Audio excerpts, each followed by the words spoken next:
मध्ये विषय झाला ऑपरेशन टायगरच्या संदर्भामध्ये जे काही वातावरण तयार केलं जातंय अशी कुठचीही मीटिंग माननीय एकनाथ शिंदे साहेबांबरोबर झालेली नाही।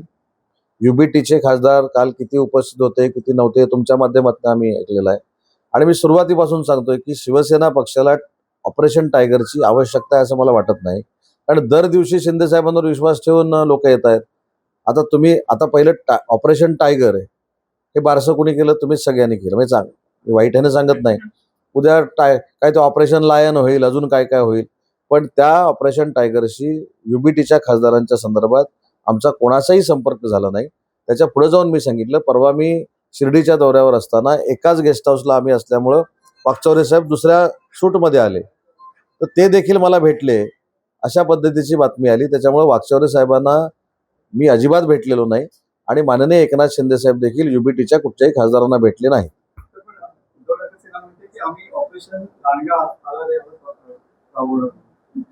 कोण म्हणतं सर? त्यांच्या व्यतिरिक्त तरी कोण म्हणू शकतं? आपण आहे ना, ते काय बोलतात त्याच्यापेक्षा मी परवा जे छत्रपती संभाजीनगरला सांगितलं ते पुन्हा एकदा रिपीट करतो।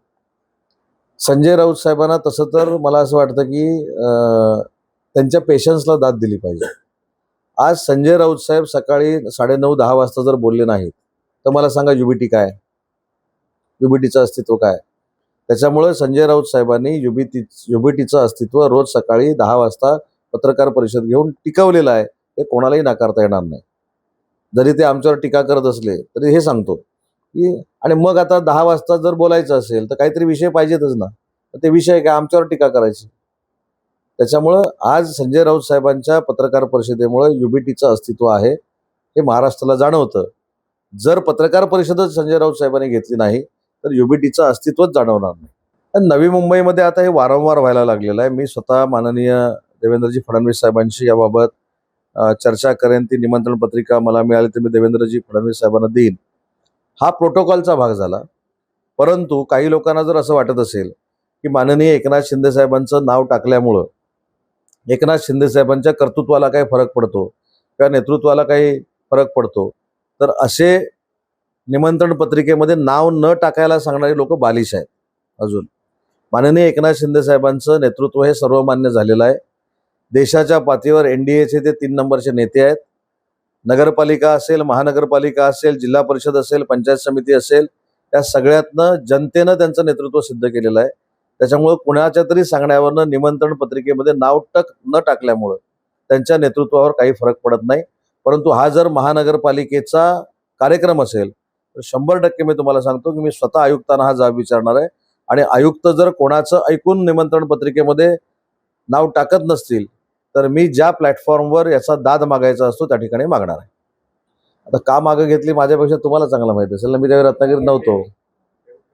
सुनील तटकरेंना विचारा ना याचं उत्तर, ते चांगलं सांगू शकतात, किंवा अनिकेत तटकरे चांगलं सांगू शकतात, मी कसं सांगू शकतो?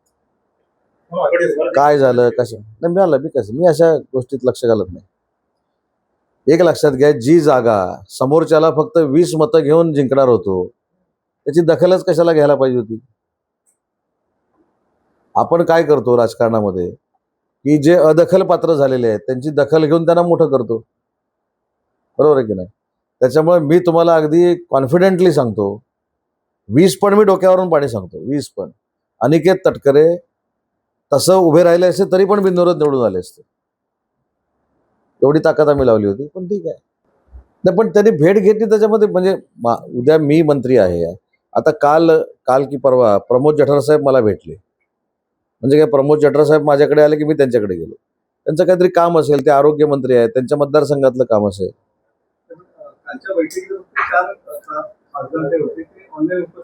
हा प्रश्न संजय राऊत साहेबांना विचारायला पाहिजे ना बाबा, का नक्की असं ते ऑनलाईन उपस्थित राहिले?